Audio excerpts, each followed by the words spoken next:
I take refuge in the Buddha. I take refuge in the Dharma. I take refuge in the Sangha.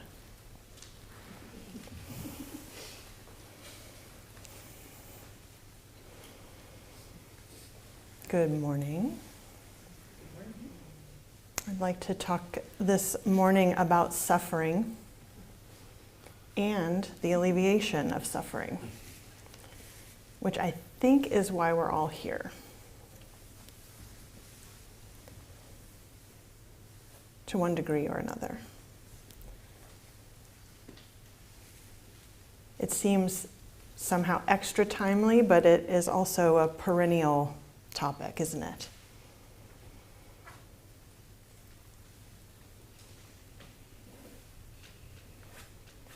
So in this talk, we can acknowledge that there are many who are suffering in the world right now, or in our lives, or in this room. And that may come with it a sense of helplessness. And there may be lots of feelings or emotions associated with that, but what can we do? And what is the role of spiritual practice?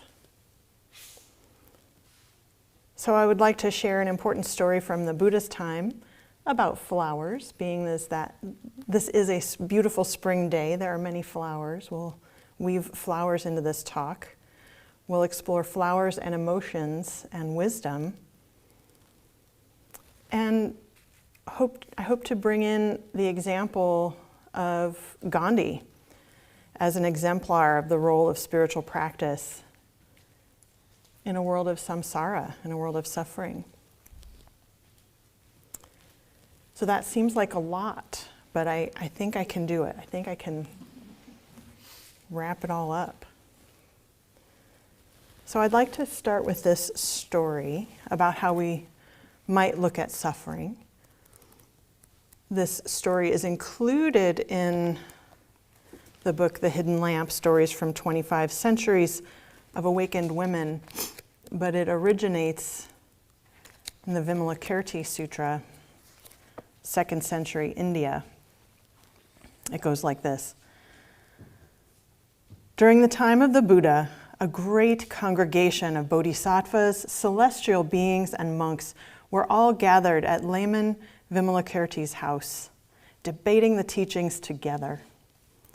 A goddess was there too, and one day she was so full of joy that she scattered celestial flowers over the whole congregation. The flowers that landed on the bodhisattvas fell to the floor, but those that landed on the monks stuck to them. The monks tried to shake the flowers from their robes to no avail. The goddess then asked the monk, Shariputra, "Reverend Shariputra, why are you trying to brush away these flowers?" Shariputra replied, "Because flowers are not proper for religious people." Then the goddess spoke, "Why shouldn't flowers be proper for religious people? Flowers do not conceptualize or discriminate. You monks are conceptualizing and discriminating.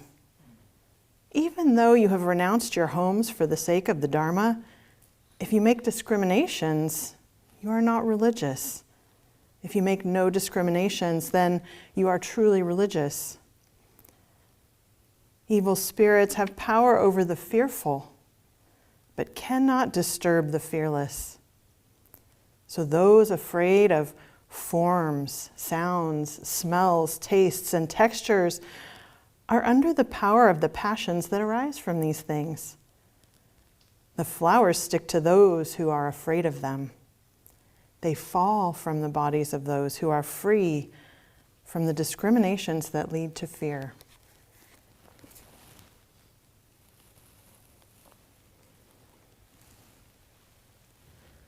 So this is not about any of the monastics here.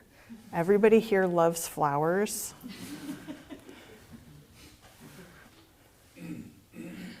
But it is about all of us who conceptualize and discriminate, don't we? And Shariputra is stuck in some ideas, stuck in some concepts and judgments about flowers. Conceptualizing a flower as a separate thing and then discriminating, judging it bad or appropriate or inappropriate, as if it's fixed, as if it's a singular thing. Incidentally, Shariputra was the Buddha's main disciple, his first Dharma heir, and he is also the same person who Avalokiteshvara is schooling in the Heart Sutra. So he gets it from all the goddesses, the bodhisattvas. He needs a lot of help, don't we all? So here he is conceptualizing, I'm a monk, and from there, limiting that perspective, judging how things should be and should not be, a rather fixed view, and unable to be flexible when a bodhisattva rains flowers on you. That might be an occasion to, roll with it.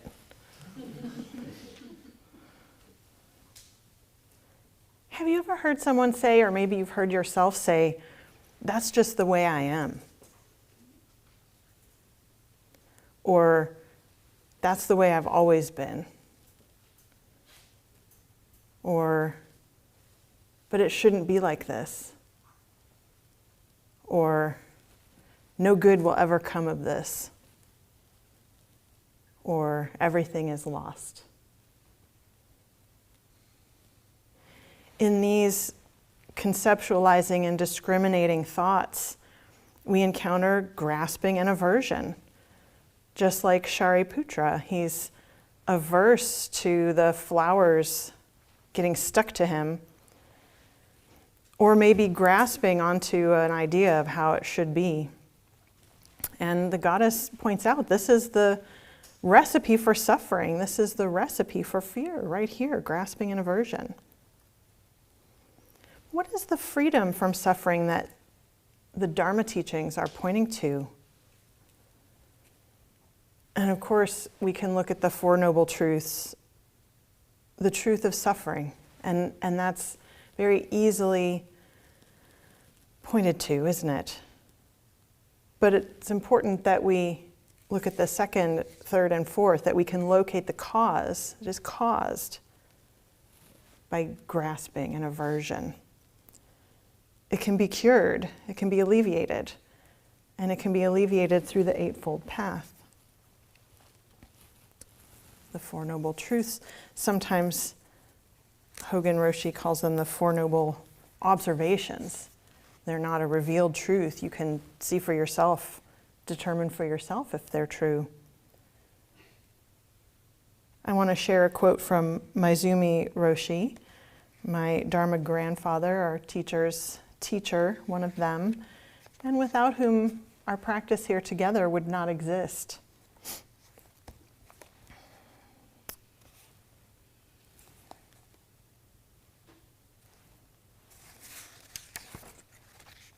He says, of the Four Noble Truths, the fourth, the Eightfold Path, is the most important, for it talks about how we can take care of suffering. In the Eightfold Path, the Buddha begins with right understanding or right view. This sense of right is not limited to a conventional sense of right and wrong, but means a total or complete understanding. We should understand life and the aspects of life in a proper way. Right understanding is followed by right thought, speech, conduct, livelihood, effort, mindfulness, and concentration or samadhi. Samadhi leads us back to right understanding. What is right samadhi? This kind of samadhi or concentration is one of the very crucial bases for making decisions. When we have it, we transcend this restricted I. If we do not transcend this I, we create delusions and we suffer pain, fear, and frustrations. The Eightfold Path begins with right understanding, which takes care of 90% of the pain in life. Okay, did you hear that? The Eightfold Path begins with right understanding, which takes care of 90% of the pain in life. What makes it right? What is right and what is wrong? In one way or another, all of us have some kind of standard by which we make value judgments, by which we judge whether something is good or bad, right or wrong, adequate or inadequate. In this regard, there are 4 aspects to consider when we have decisions to make or actions to take. These aspects are time, place, the people involved, and amount. These could be applied to any situation with our common sense understanding. For instance, we must take into account the people involved in the situation before we can take action or make certain decisions. We also consider the circumstances, the place, and how much we can do. If we pay attention to these 4 aspects, we can judge fairly well what to do.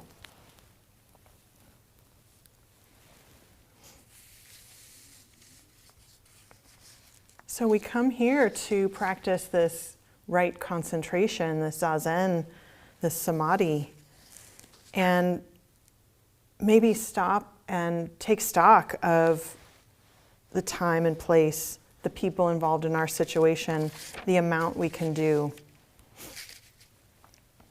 Given this, can we, all of us in here or out there, respond to conditions in the same way? It's completely impossible, isn't it? If we consider each of our individual contexts, we all have a completely different calculus. And what are our standards by which we are judging right and wrong and good and bad? And can we take a step back from them and get a larger perspective? One of the tools for this is a chant that we often do here called Affirming Faith in Mind. This is a song of deep wisdom that offers us that opportunity. And it begins, "The great way is not difficult for those who do not pick and choose. When preferences are cast aside, the way stands clear and undisguised. But even slight distinctions made set earth and heaven far apart. If you would clearly see the truth, discard opinions, pro and con." That is very challenging, isn't it? But according to Maizumi Roshi, right understanding takes care of 90% of the pain in life. This is wisdom that we're talking about. This is wisdom that we're exploring how to fold into our life. So see for yourself how wanting things to be different than they are sets us up for 90% of our suffering. Simple example, my mom. I want my mom to be different than she is. Maybe you want your mom to be different than she is too. My mom is 91, and she prefers to carry her laundry up and down the basement stairs to this day. And I would like her to be different. I would like her to stop doing that. But she has autonomy, she has different values, and it means something a lot different to her than it means to me for her to take care of her laundry by herself in that way. So I get to sit with that discomfort of wanting her to be safe when she has a different calculus of values. She's going to do anything. And can I control her? Can I? Can I control anybody? Can I control my own mind? I want the weather to be different sometimes.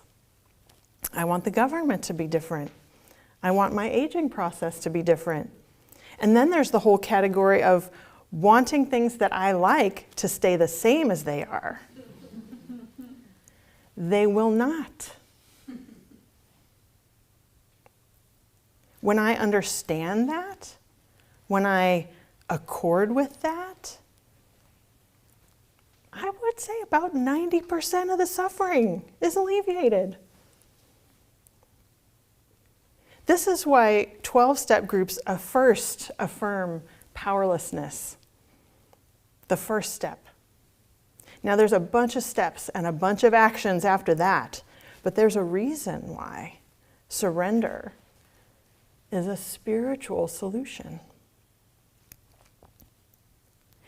And perhaps it's only when you have tried everything else that this will make sense. Again, from affirming faith in mind. If mind does not discriminate, all things are as they are, as one. To go to this mysterious source frees us from all entanglements.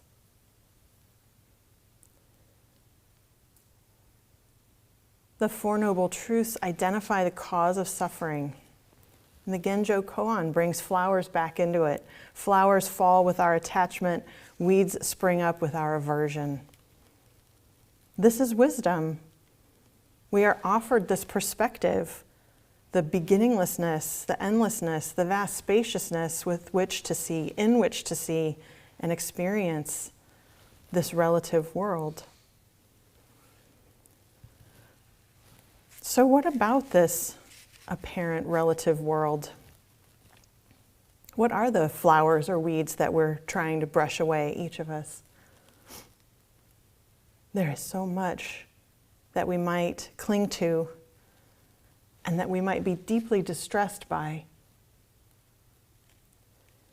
Is practicing non-conceptualizing and non-discrimination?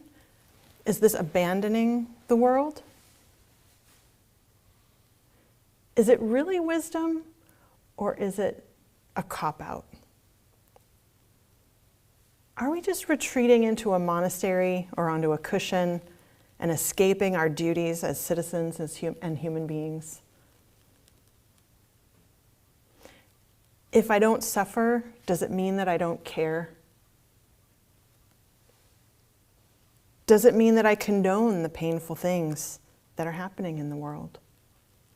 Will I lose my energy to do anything about it? Or what if I can't seem to stop suffering? What if I'm experiencing rage, despair, sadness, helplessness, maybe cynicism, or even nihilism? What about all these emotions anyway? Are they incompatible with Zen? Is Zen just an emotional suppression program?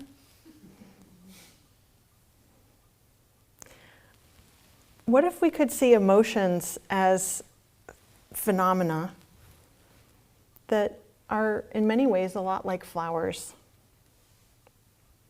We can try to avoid them, or we can cling to them.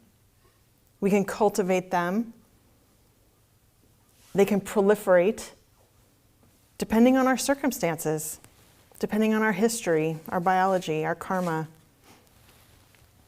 So let's focus on flowers for just a moment. They're a little easier to think about maybe than emotions. It's easy to say that they're natural in that they follow the laws of nature, right? When we look deeply into a flower, is there anything it's not connected to? The soil, the boundlessness of the earth, the air that breezes in from the ocean, the rain. It's all here. And our experience, our direct experience. They're an expression of life that emerge from the same source as everything else. Flowers exist in their form. They express and continue life through space and time. They are a response to the invitation to life. A yes to the invitation to participate in life. They are adapted for survival. They are, for the most part, pleasing to insects, bees, wasps, flies, birds, certainly deer, bats, people. And they support all of these lives. Flowering foods support so much life. What are some foods maybe out there in the Great Vow Garden or grounds that you know that are flowering right now that will become food? What's out there, folks? Apples. Pears. Plums. Kale, strawberries. Blueberries. Raspberries. There's all of it out there. From our perspective, these are just wonderful and so pleasing, right? But what about the corpse flower? Now, we don't have one of those, but you can cultivate them. They're from Sumatra. They stand 6 to 8 feet tall. They bloom once every 7 years, and they smell like dead bodies rotting. Has anybody here ever seen one in real life? A couple people have. Was it worth it? No. Yes. Liking and disliking. Well, flies think it's great. And it too is a flower, responding to life, expressing this life. Is it good? Is it bad? Is it right? Is it wrong? Should it be? Should it not be? What about dandelions?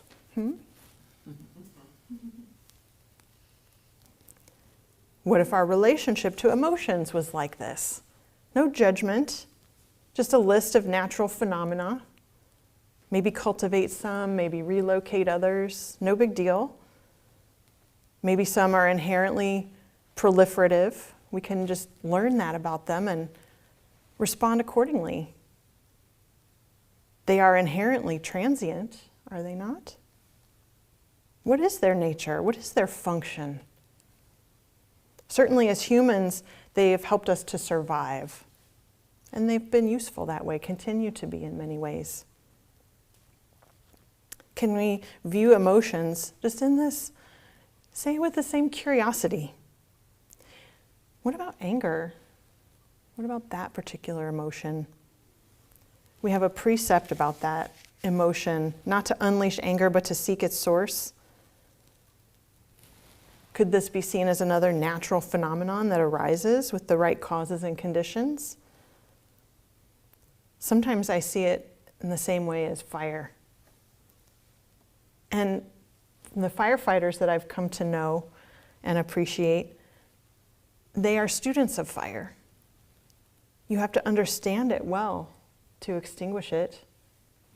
You have to understand it well to utilize it. They do prescription burns. We've had decades and decades of fire suppression in our forests that contribute to these massive conflagrations, that and the current climate issues.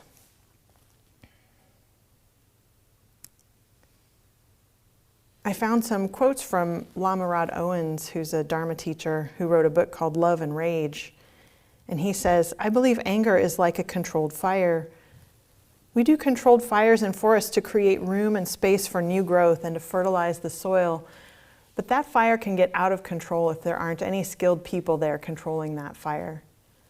For us, if we have no wisdom, then our anger gets out of control and it starts burning up everything.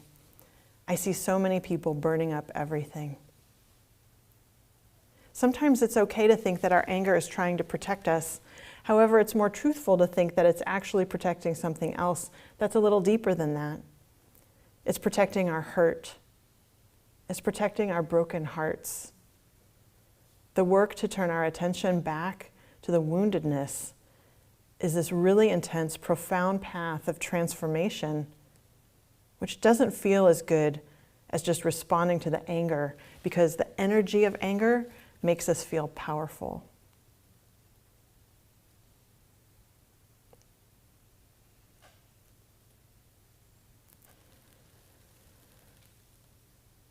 Maybe you stepped onto this path of transformation, and that's a brave thing to do. And it's something that takes real time. It takes time to see into the whole truth of these phenomena, any phenomena. But for us to see and transform these kinds of things, we need to practice. We need retreat practice. We need meditation. We need to create the conditions for transformation. This is very similar to psychotherapy in some ways, where we shine the light of awareness for transformation. We hold something together in awareness. And from that larger perspective, we can shift our view and our relationship to our experience, to our world.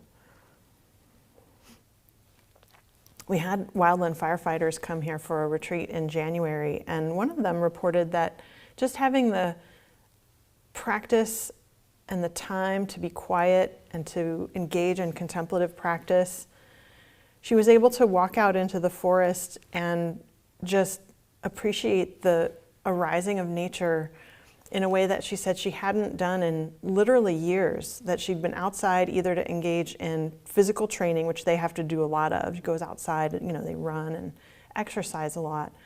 She had only been out to do physical training or fight fires. And to just have the gift of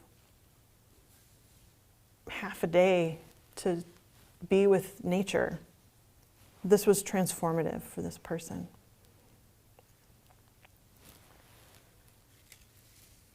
So when we see clearly what's happening within us, we can see how it best functions, how it serves, our emotions, flowers, whatever it is. I mean, look at these altars. They're arresting. The ikebana that get created here are just such a beautiful expression. Thank you, Soshin.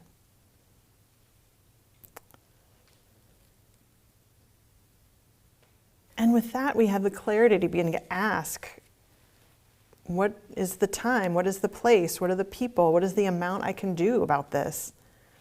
And is anger perhaps the best fuel right now? The Buddha teaches in the Dhammapada, hatred does not cease through hatred at any time. Hatred ceases through love. This is an unalterable law. Hatred does not cease through hatred at any time. Hatred ceases through love. This is an unalterable law. You can see for yourself if that's true.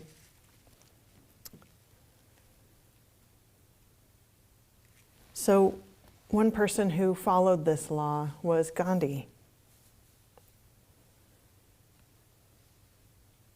And it's important to see his whole story, which I won't be able to share all of, but before he engaged in activism in India, he was sent to South Africa. He was an attorney, young attorney, 23 years old, was just there to help some Indian merchants in South Africa. And he identified more as British at that time than Indian.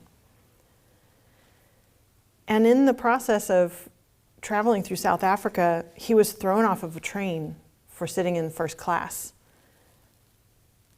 And he was beaten for trying again to sit in first class. And those experiences were life-changing for him. And he began developing skills of nonviolent resistance for the Indian population in South Africa, and as well began to expand that among the Black Africans before he returned to India. And he was well known by then, and the hope was that he would return to liberate India from the British. And he returned to India, and everybody was ready for him to lead the people. And instead what he did was he went on pilgrimage. He got on a train and rode third class through India for 7 months and just went and stayed with the people, stayed in doorways or outside or in really difficult conditions. And he did this for 7 months, 7 months. And after he did all this, by the end of it, he had mostly feelings of rage and despair at the state of the country. He witnessed people in such desperation and such poverty and disease, and most couldn't even read or write. There was enormous wealth disparity.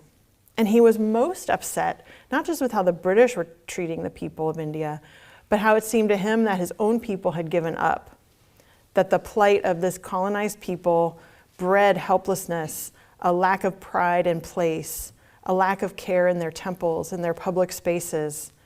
The result of colonialism and the lack of agency was breeding this lack of self-respect, and he was just at a loss, so full of grief and rage. And he knew he could not be clear in his discernment while he was clouded by anger in this way. So he established an ashram, and he went into retreat, and he engaged in meditative activity, sitting meditation, but also spinning thread for weaving cloth. And any of you who are knitters or crocheters, you understand how meditative a process like that is. They kept a monastic schedule, a structure, community coming together to chant, to meditate, to eat, to support each other's spiritual practice. He knew he needed to get to the root of the feelings of resentment and anger and ill will before he could be of benefit in the way that he knew he needed to be, before he could lead with love.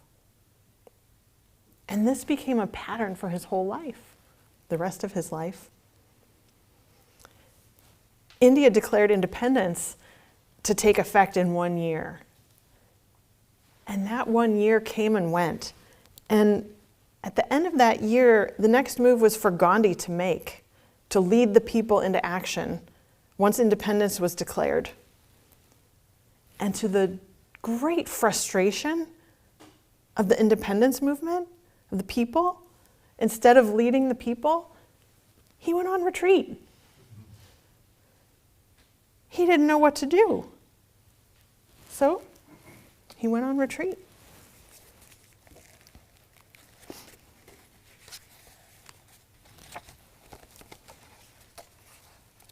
A little bit about that. One of his advisors says, "What will it be?" he asked Gandhi. "What actions shall we take?" He was dismayed to find that Gandhi still did not know. This was weeks and weeks he was in retreat. Gandhi patiently remained in his retreat, praying and meditating while the entire country was boiling over. They were rioting in the streets. What precisely was Gandhi doing? He was, as he himself said, quote, listening intently for the inner voice. Throughout his career as an organizer and leader in the Indian independence movement, as before in South Africa, Gandhi would often keep the anxious masses waiting as he listened for guidance. He would simply wait with exquisite patience until the still, small voice spoke. Gandhi himself had written, quote, "The only tyrant I accept in this world is the still, small voice within. To that voice, above all others, I am compelled to listen." This is the voice of wisdom, not our ordinary thinking mind. So in January of 1929, Gandhi and his community sat and prayed and meditated and spun and worked in the gardens and chanted and lived their disciplined spiritual lives. Gandhi himself pondering and praying about India's dilemma day and night. India waited with bated breath. Gandhi tells us later in his autobiography, quote, "I could tell the people nothing about the act of civil disobedience we should follow, as I myself knew nothing about it." Finally, the answer came to him as in a dream. Up from the depths of his mind came the solution. Gandhi himself describes it, quote, "But like a flash it came, and as you know, it was enough to shake the country from one end to the other." Gandhi tells us later that he was as surprised as anyone by this epiphany. What would the proper act of civil disobedience be? What did the still small voice say to Gandhi? Just this: the country would rise up in resistance to the oppressive British salt laws, the laws that gave a monopoly on the sale of salt to the British imperial government. Under these oppressive laws, India's own salt could be mined exclusively by the British and then sold back to its rightful owners, Indian citizens. Gandhi's epiphany was this: The first pan-Indian act of civil disobedience would be a great march to the sea to make salt in direct and explicit contravention of the law. Gandhi learned that the still small voice of awake mind was highly creative, innovative, and wildly unpredictable. Gandhi himself often had no idea what creative solutions would emerge from his inner guidance, or when they would emerge. It is positively thrilling to read his life story and to observe from afar the wildly creative way the awake mind works. One of his disciples says, Gandhi was the most bewildering opponent any nation ever faced. Every move he made was spontaneous. Every year that passed found him more youthful, more radical, more experimental. British administrators were baffled and exasperated by this little man who withdrew when they would have attacked when they would have withdrawn, and seemed to be getting stronger by the day. Gandhi's actions were always fresh, surprising, befuddling, and almost always frustrating to his British peers. The British secret police, trying to fathom the way Gandhi functioned, wrote about him in a secret memo, the workings of his conscience. His ethical and intellectual attitude baffles the ordinary processes of thought. No one knew what Gandhi was going to do next. This is from The Dharma in Difficult Times by Stephen Cope. Really lovely.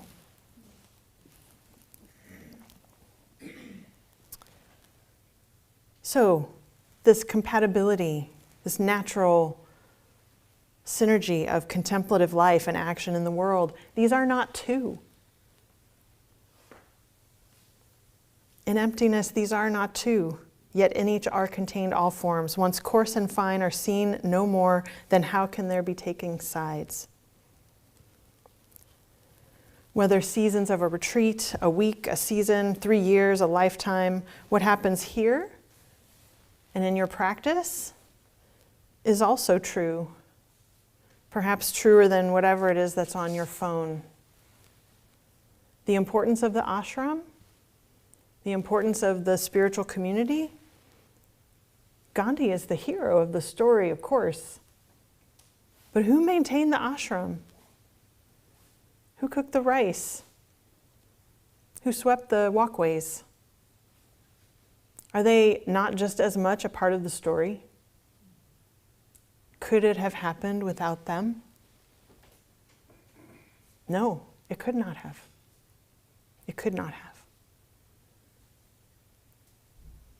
So what are you cultivating, even in the midst of this suffering world? Can we take care of what is ours to take care of? Can there be a contentment, a willingness, a participation with life that is deeper than the conditions that surround us?